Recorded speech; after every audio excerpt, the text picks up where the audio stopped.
Hello, everyone. Thank you, Louise, and hello, everyone. Thank you for joining us tonight and giving of your own time to spend an evening when the sun is shining outside to learn about inquiry and multimedia. I'm Surya Skirhan, facilitator and coordinator of the OTF Professional Development Project. It is my pleasure to once again welcome Brenda, Sherry, and Peter Skillen, who will be facilitating tonight. Brenda and Peter are pros. They've done many sessions for us and all very effective. So welcome, Brenda and Peter. Thank you very much. So let's get started with a couple of introductions. Brenda, I'm going to let you introduce yourself and tell people what you've done and what you do. Hi guys, I'm a technology coach from Upper Grand District School Board, so that's the Guelph Orangeville area. I spent 20 years in the classroom, and then for the last 6 I've been working with the program department, mostly in elementary but also in some secondary classrooms.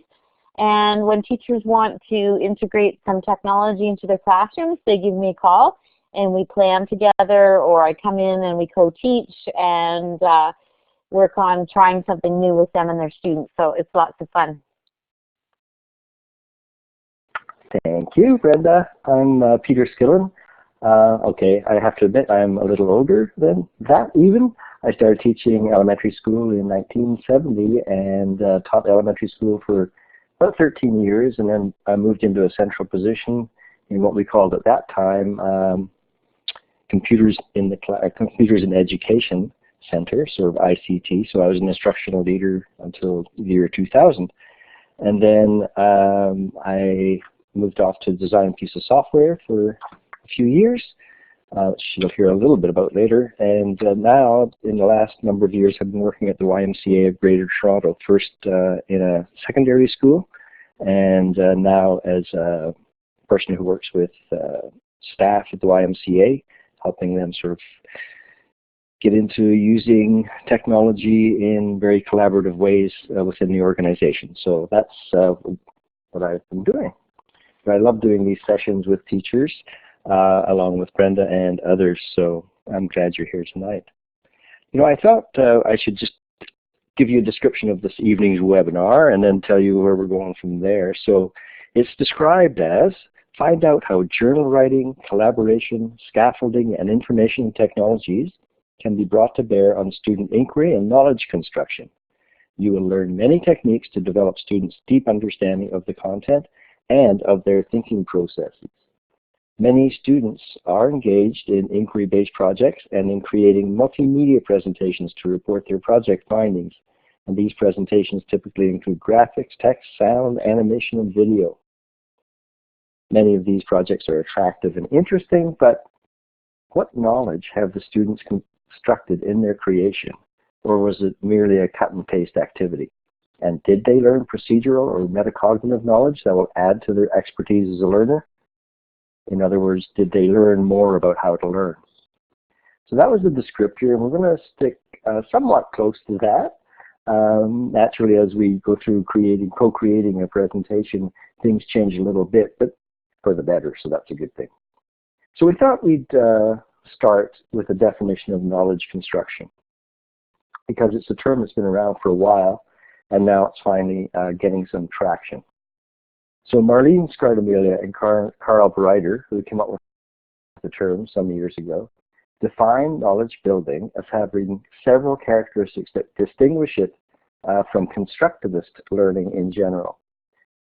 And 2 key characteristics of knowledge building are intentionality and community knowledge.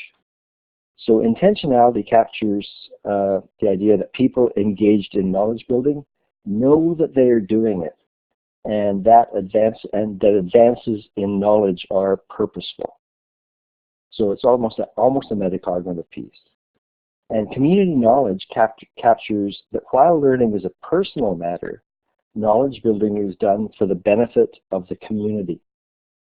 Scardamiglia and Breiter emphasize that in contrast to being spontaneous, a knowledge building culture requires a supportive learning environment and teacher effort and artistry to create and maintain a community devoted to ideas and to idea improvement.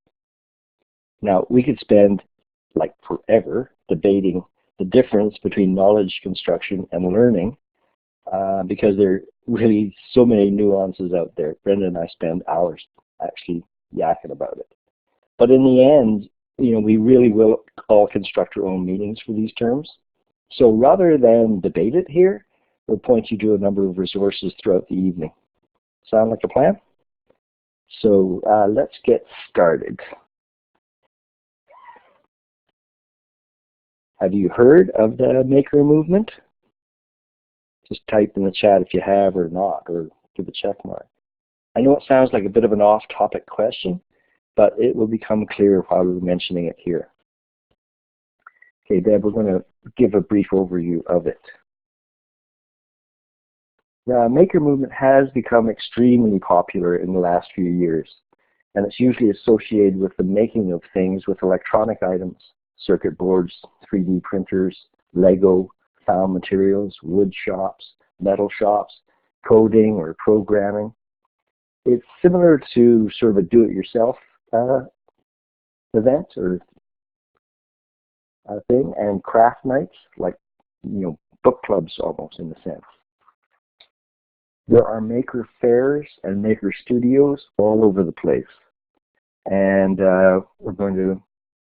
we'll share some with you. These ones that are on the screen we'll share with you in what Louise sends out as a list of links that she'll post on the website afterwards. So yeah, maker spaces around the city here, around various cities across North America for sure, the world, and maker fairs. So you can Google those things at your interest. Brenda. So if you're interested, there are a lot of books on the topic right now, a lot of people blogging about it as well. And one of the best that we've found is called Invent to Learn, Making, Tinkering, and Engineering in the Classroom. And it's by Sylvia Martinez and Gary Stager, who are a couple of friends of ours. And they've been involved in educational computing for a long, long time. So they're really well-versed in the school context. They say that using technology to make, repair, or customize the things we need brings engineering, design, and computer science to the masses. Fortunately for educators, this maker movement overlaps with the natural inclinations of children and the power of learning by doing. So we see it as sort of related to a lot of things we're talking about in Ontario these days.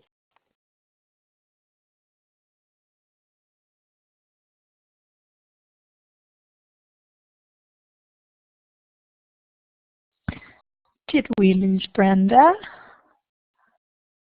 Nope, I think it's Peter's turn. I actually was carrying on. I just forgot to press talk, but I was really good for that minute there.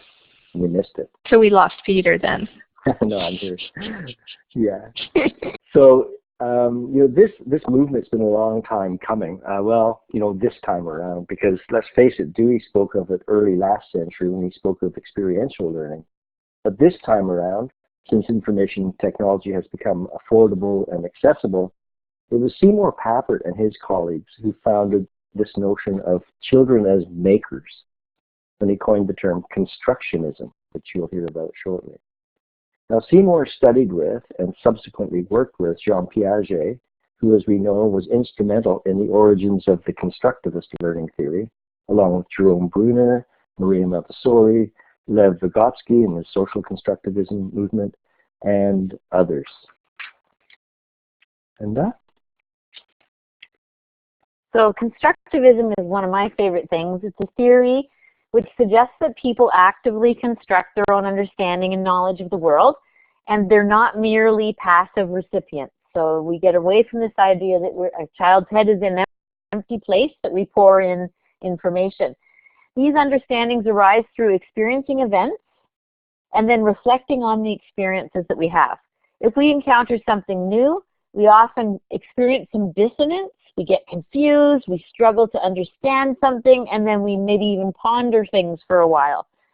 And so we either then assimilate it into our previous ideas or knowledge, this new piece of information that we get, or we accommodate it by changing what we believe. therefore modifying what we call our schema.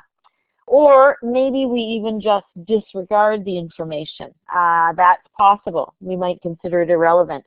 Regardless of what we do, we're active creators of our own knowledge. So this all occurs through asking questions, through exploring, and assessing what we know. So it happens through what we would be calling now inquiry. You know, one of the challenges is that a lot of people think that the role of the teacher disappears when people talk about constructivism. But a constructivist approach actually celebrates the active role of the teacher in helping students to construct knowledge rather than merely regurgitate it, meaningless facts and so forth. People do think it's a free-for-all, laissez-faire. I was accused of it a lot when I was particularly when I was a young teacher. You know, it's not a matter of just letting kids go forth and discover kind of thing. And we're going to spend a lot of time this evening discussing this role of ourselves as teachers.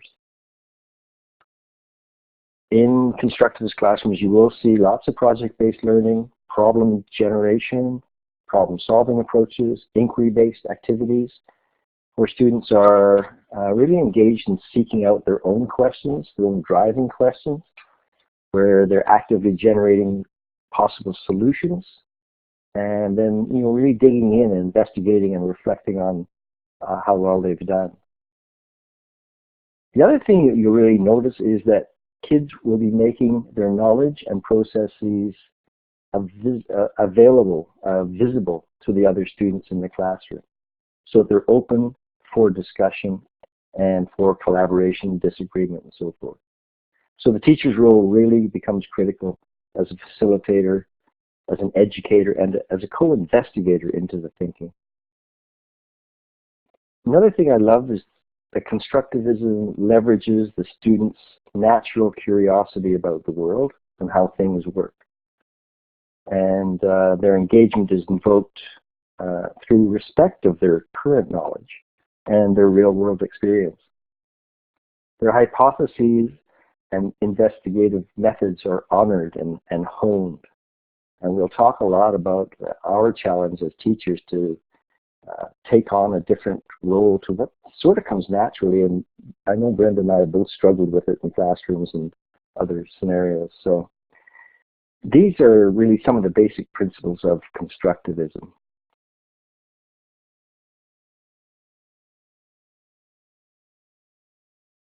Brenda? So along comes, and I just popped into the chat there a link for you if you want to learn more about Papert. But along comes Seymour Papert in, if you can believe it, in the mid-60s. He comes along and he's studying math. He's studying with Piaget actually, and he starts to really think deeply about the role of kids making things, creating things that they can share publicly. So he coins the phrase constructionism as something to extend from his belief in constructivism. So here's what he says. Constructionists believe that deep, substantive learning and enduring understandings occur when people are actively creating artifacts in the real world. And I think Peter's going to say some more about that, so I'll just leave you with that. He holds that in constructionism, children learn best when they're designers and constructors. But the theory goes a step further, and this is part that we really love. Papert adds that constructionism is the idea that this happens especially felicitously, I can read it, in a context where the learner is consciously engaged in constructing a public entity, whether it's a sandcastle on the beach or a theory of the universe. But it's not only in the constructing of something that learning becomes truly meaningful for the learner. That creation process and the end product must be shared with others in order for the full effect of constructionist learning to take root, he says. We all have times when we need to explain something we know to somebody else. To do this, we have to really bone up on the subject, talk with others, draw diagrams, make models. And in this process, we learn our subject well because we have to think hard about it and think of the best ways to convey it to others. And it's through this creation of an object, it could be a website or a computer program, that it is shared with others and becomes what Papert calls a public entity. In other words, the artifact under creation mediates deep conversation and reveals thoughts, ideas, confusions, questions, ahas, elaborations, errors, corrections, strategies, and so forth. Now, before we leave this history, we want to show you some of Papert's early work in action. And as you watch this video, we want you to consider when it was made, and then think about also your own classroom practice in relation to the inquiry and knowledge building displayed here. So I'm going to now, this is our web tour, right? Do you want me to cue it up? Oh, hey, you know what? That'd be awesome. You got it there? Yep, I've got it. Perfect. So just put a check mark when you're watching it. It should start automatically. Yes, and this one is a YouTube. Yes, YouTube starts automatically. If it doesn't work, you just go to the link that we're putting in here if it doesn't work for you.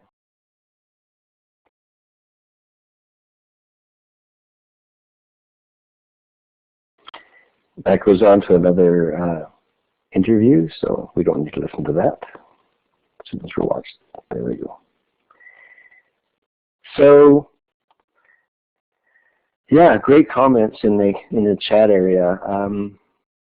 I did start using Logo back in 1980, probably 1980, with grade 2s, and they were doing those kinds of things as well, just a regular class. So they appear gifted merely because they had the opportunity to appear gifted, and because they are gifted, and we afforded that opportunity through this kind of stuff.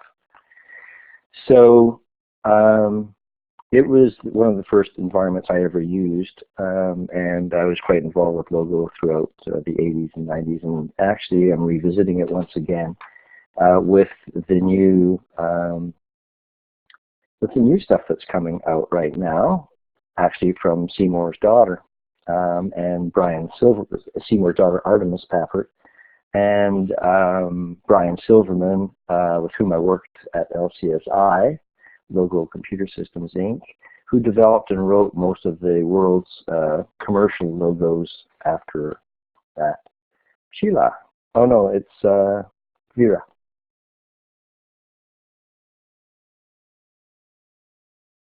Oh, Logo is a computing language that you just saw that really is about, really best known for its turtle geometry aspect. So it used to be a physical turtle back in the day, and you can still buy physical turtles.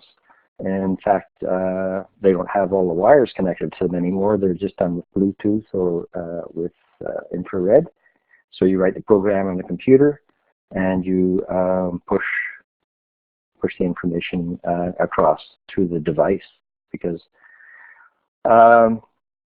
well, taught at Teachers College. In rare cases it was taught at Teachers College. Teachers would find out about it by becoming involved in larger online communities and just hearing about it. I heard about it simply because back in those days, in late 70s, early 80s, there was nothing else around except computer-assisted instruction stuff that was being developed by the corporate folks who felt that, and it's those who thought that computers were around to teach kids, and Papert came along and thought that computers should be around for kids to teach. So it was a different aspect. We could talk lots more about it. I just worried about bringing it in here. Not worried, but concerned that we could spend our whole time on this very topic. What I would like to say, though, is to Caitlin, when I first taught secondary school at the YMCA, and I taught English grade 9, the very first thing I did with them was I taught them Logo. because I wanted them to understand syntax and how important syntax was, because if you put forward 100, and you'll see this in a second, and leave a space or do something wrong, syntax mattered. So anyway, and it was a beautiful, beautiful lesson. Again, I didn't have to really teach it. It was just obvious. So Turtle Art is a new product, well, relatively new, several years old, this version of it, created by Artemis and Brian. So we're going to show you a video of that, and I'm going to ask Louise to cue that up. She probably has it all set to go, and then I'll paste the this in the chat just in case yours doesn't work online. Now this one's on Vimeo, so it's not YouTube, so you do have to press play to make it start, and then if you give us the green arrow afterwards. Thanks.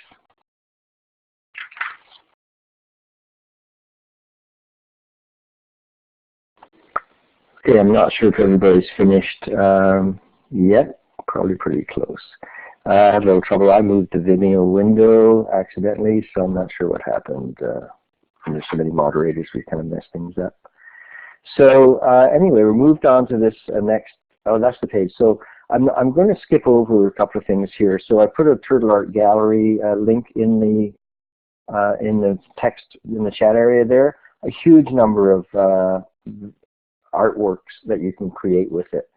So this isn't the kind of media that necessarily came here to think about or look at, but indeed it really gets at the thinking aspect. So I think that's really critical. And you know, stick around afterwards if you want to talk more about turtles. We've got to move on. So Brenda, please. So you wonder, you know, what you might do with something like that. And so what we wanted to do was give you this link here and have you take a look just briefly at this work that a teacher named Josh Burker has done. And he's got, if you go to that link, he's got a blog post that explains his process. But what he did was, and I mean, I just think this is the coolest thing because like Vera, I'm just like always looking for amazing math projects that are really authentic for kids. So that's why I fell in love with Logo with my grade 1 and 2s. So here's what Josh did. He has his grade 4s and they program in Logo. They create the designs in Turtle Art that you see here. Then he had them transfer those graphic designs to a 3D printer where they were then printed into stamps.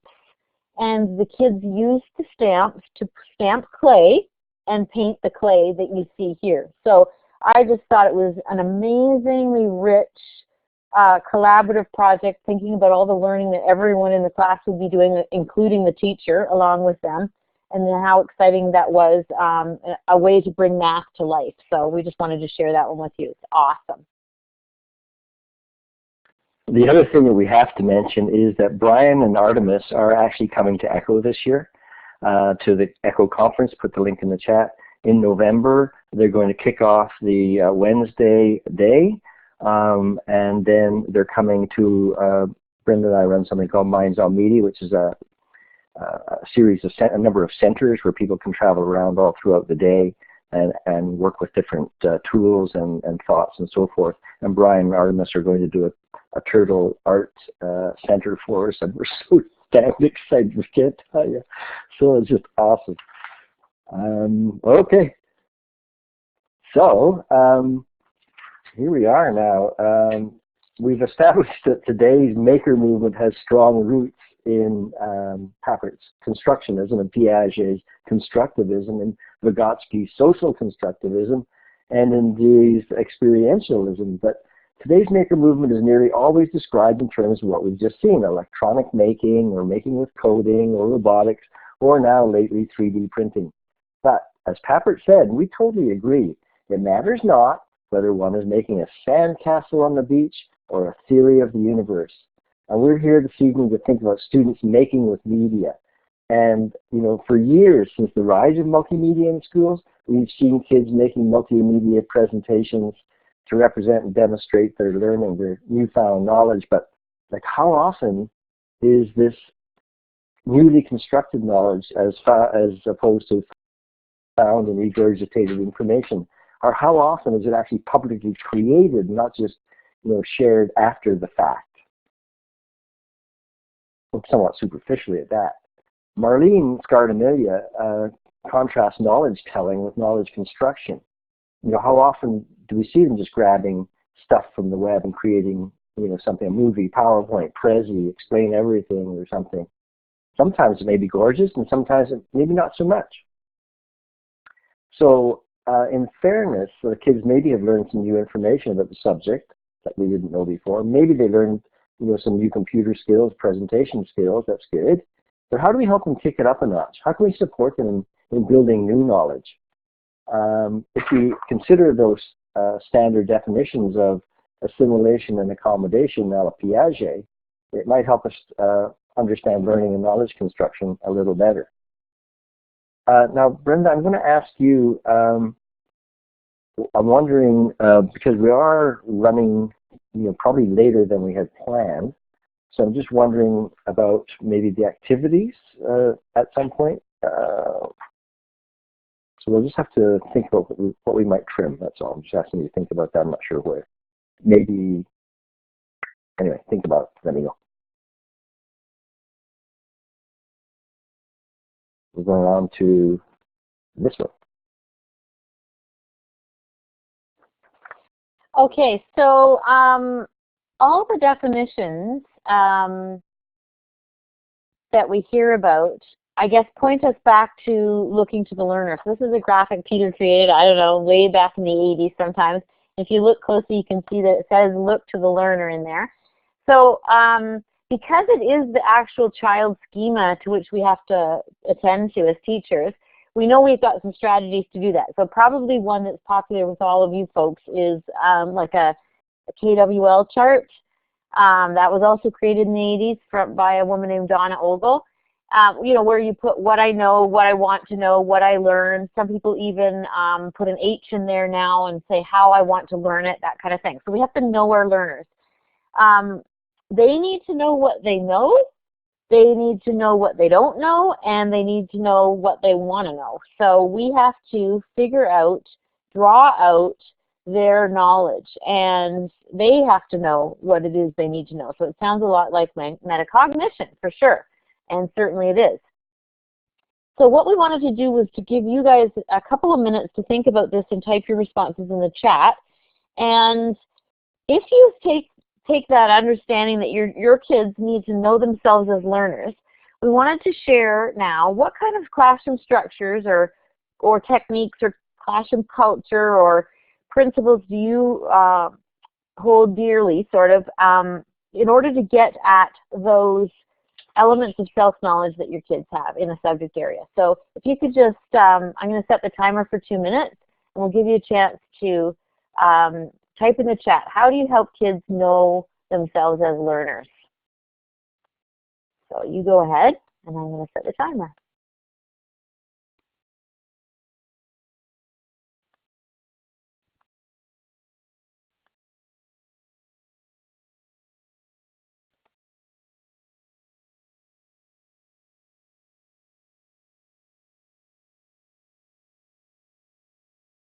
All right, thank you very much. So we've got lots of ideas there. A lot of people talking about journaling.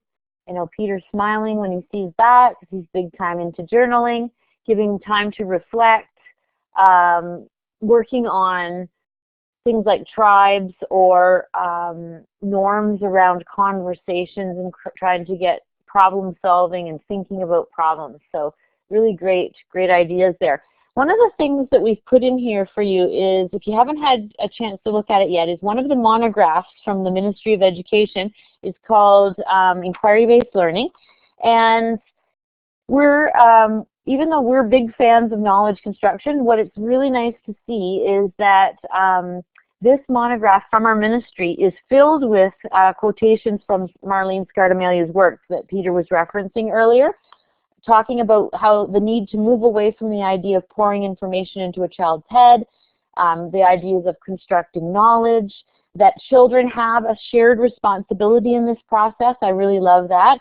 And that teachers play a huge role in creating the environments that go beyond knowing stuff or wondering about stuff to a focus on ideas. So the quote from that document that I'd like to read to you is about, there's a section on placing ideas at the center, and it says, while all students ask questions and express interest in the world phenomena, it takes creative and responsive teaching to transform wonder into knowledge.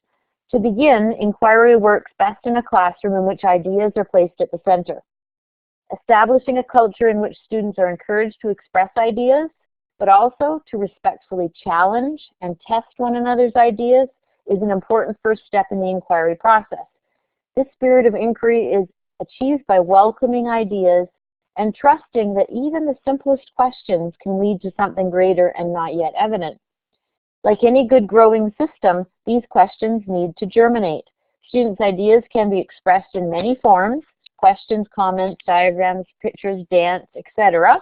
So we hear reference to that kind of idea of construction of something, and serve the important purpose of advancing students' understanding of a topic. And this is my favorite part. When the classroom culture is one that views ideas as improvable, students work hard to continuously improve the quality, coherence, and utility of ideas, both individually and collectively. So this work of Scardamelia's is what Peter was talking about.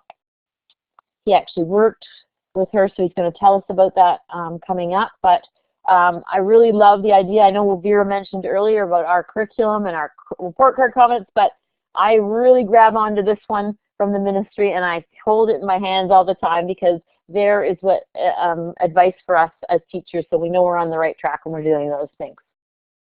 Peter? Thank you. So let's take a look at some examples and some context now.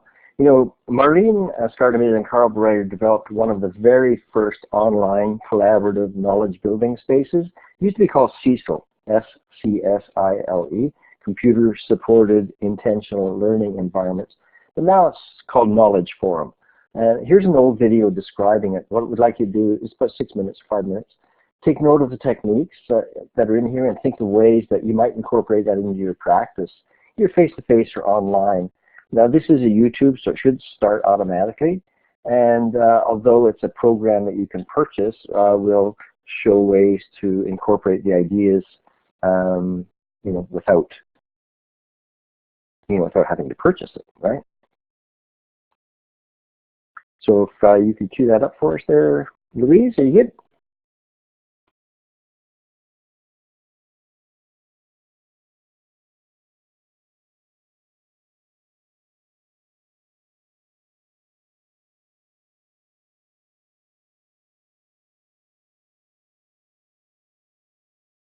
Alrighty, I think we could probably stop it and move on, just given our time frame. If you don't mind.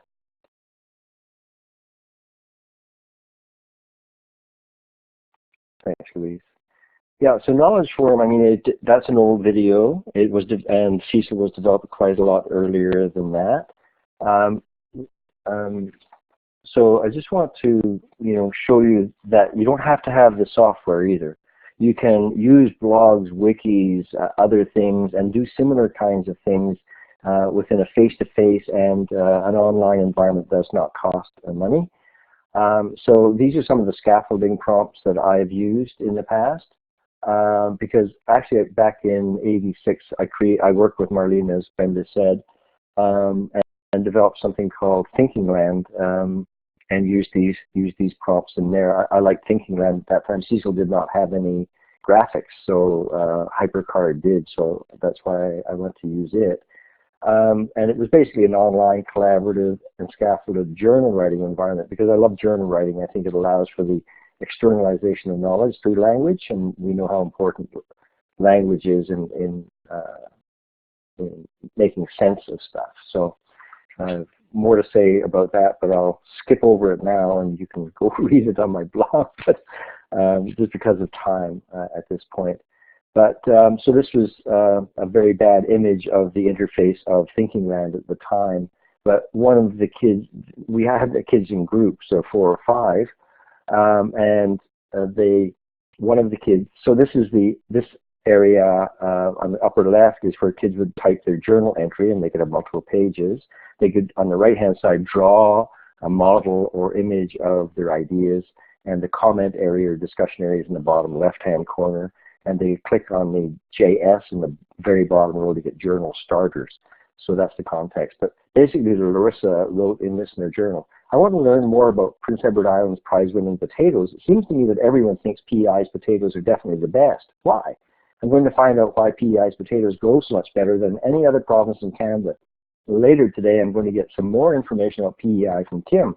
I wonder why potatoes grow so much better in PEI than any other food. But Heather, in the comment area, said, Larissa, we studied acid rain last month. And then she used a prompt. Have you considered if the acid rain problem affected the way potatoes grow in Prince Edward Island? So that collaboration, the making thinking explicit in this way, really afforded the opportunity for kids to kick it up a notch. So, you know, you just try to make that public journal writing very out there, think out loud kind of thing.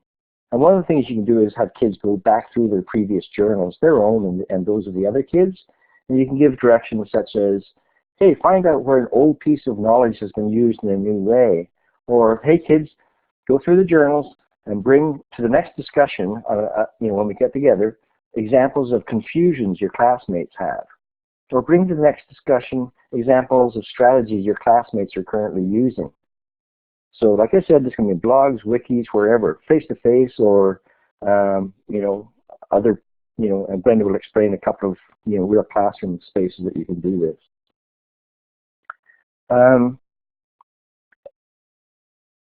Very quickly, I'm going to skip through this one fast.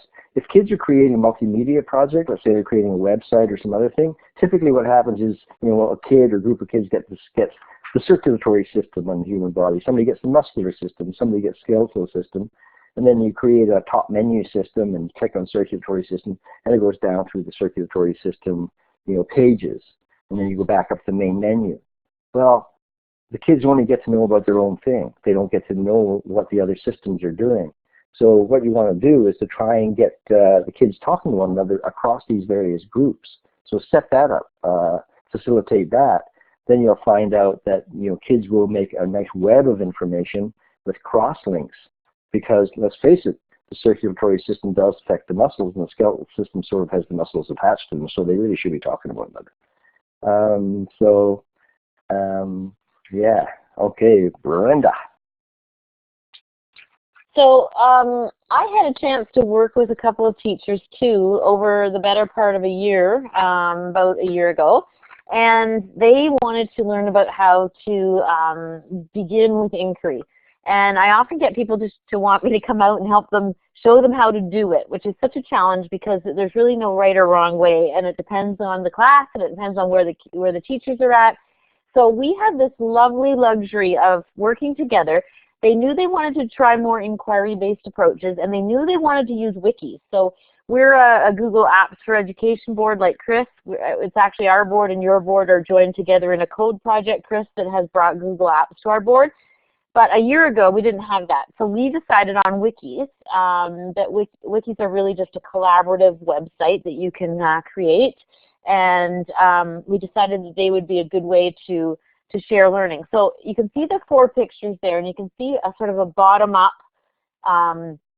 arrow there that's going to share sort of what we did in this project. So we started with the government unit, and the teachers knew that they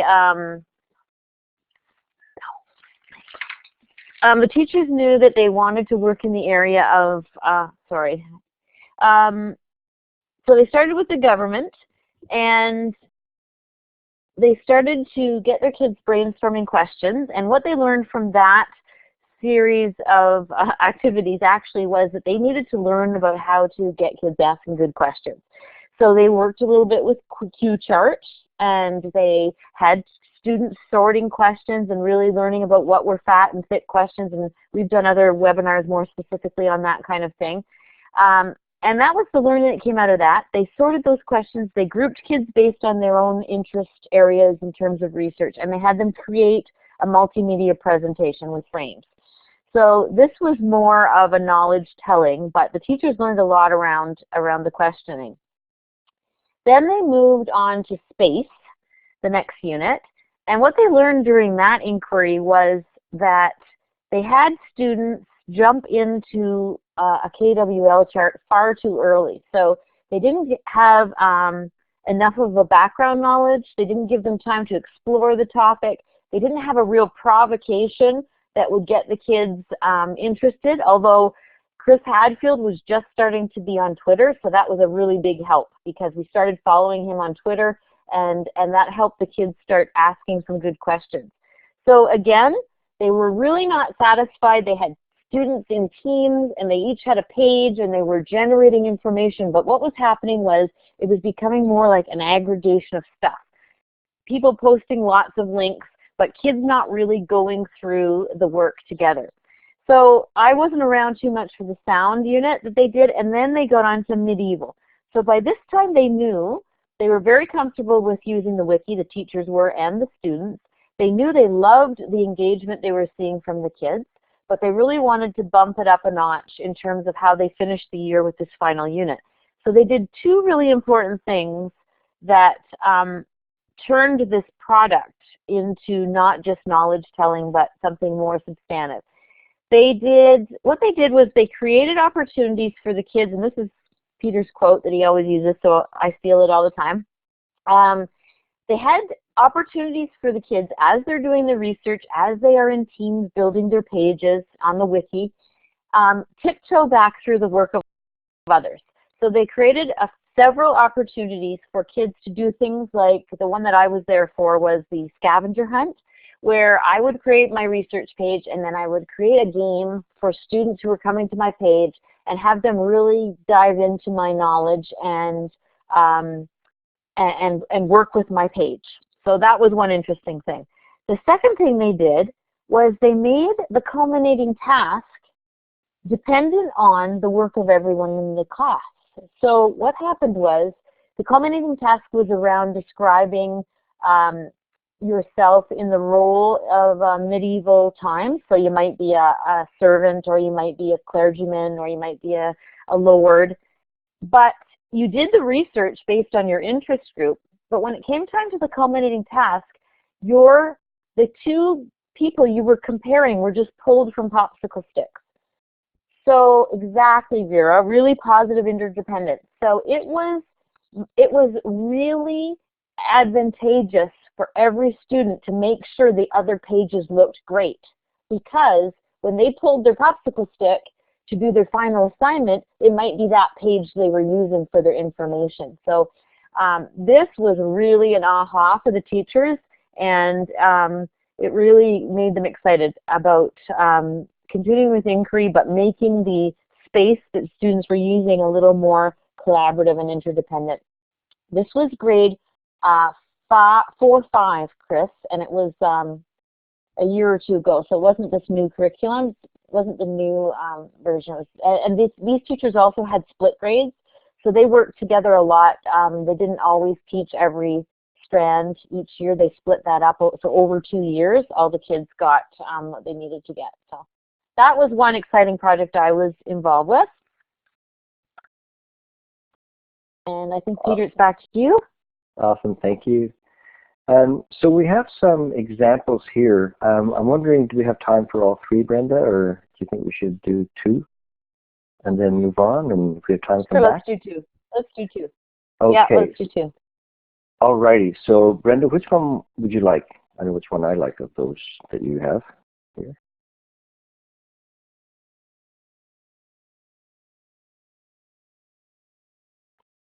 So, Brenda, do you want to pick one of yours and introduce it, and we'll pop it on?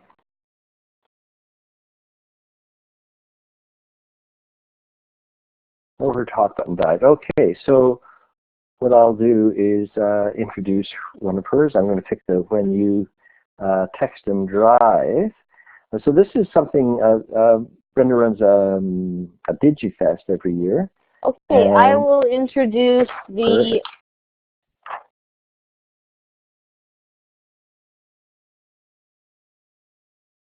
Wow, the audio is having trouble again.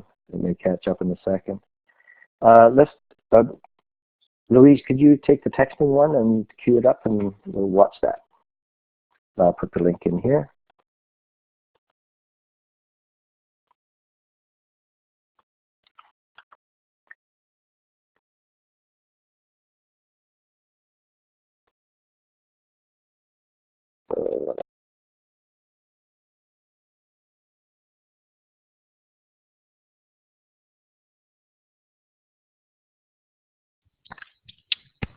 Sorry about that, folks. Let's just re-cue that.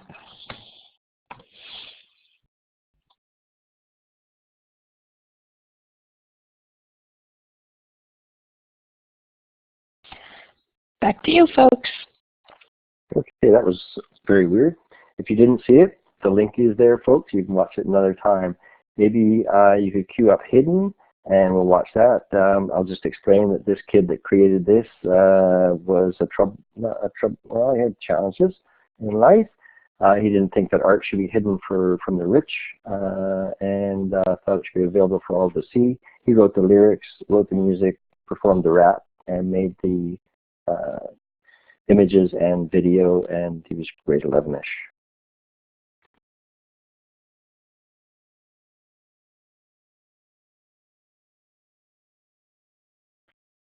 Good. So those are a couple of examples. I'm not sure we're going to spend time talking about them, Brenda, unless you have something specific to say. We could just move forward. I'm wondering what you think about our timing here. Go for it. I hope your mic works. I guess we'll just skip quickly through this. I don't know if you just want to go to the natural curiosity stuff and skip the others, or what do you think? I'd actually like you to talk about the Wonder Wall, and then maybe we'll do the natural curiosity. Does that work for you?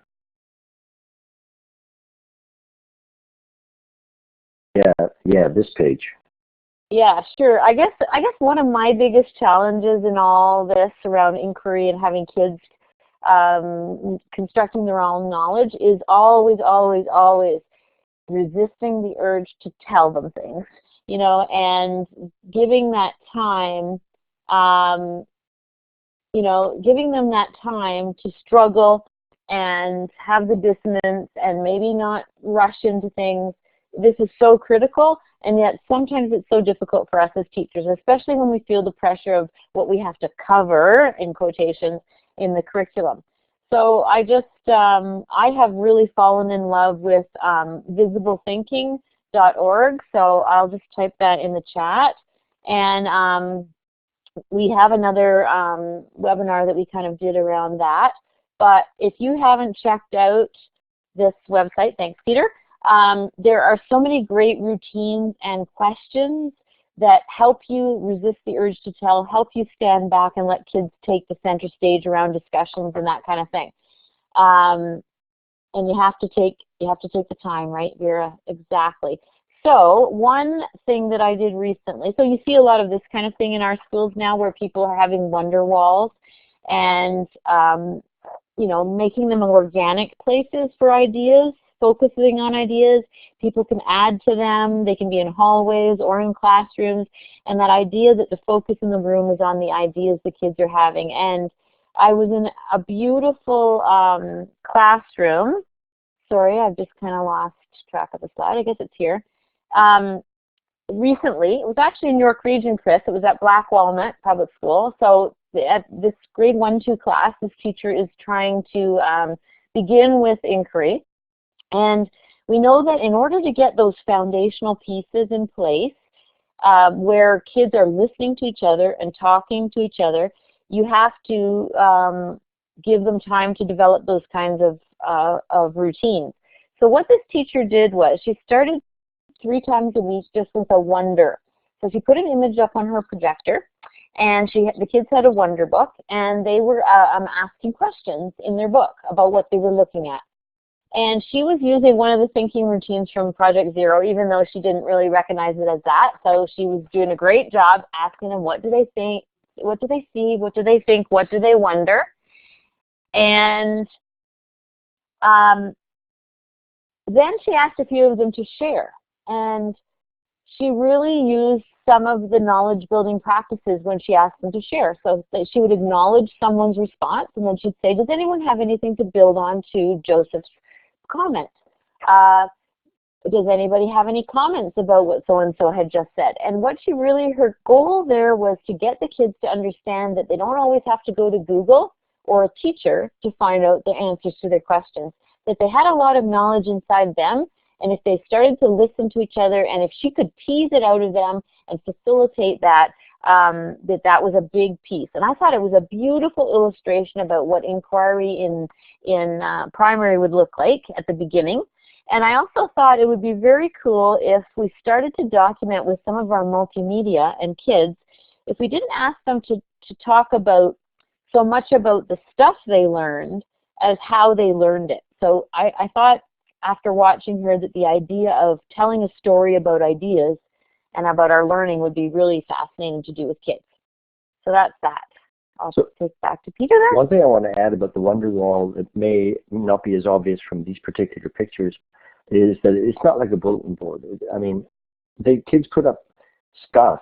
You can have many kinds of Wonder Walls, but essentially they are, you know, organic things. So you could teach kids coding of things. So like you could have question marks, you could have aha symbols, you could have whatever kinds of symbols. You know, check out Strategies That Work, book by I always forget his names, but Strategies That Work, great book.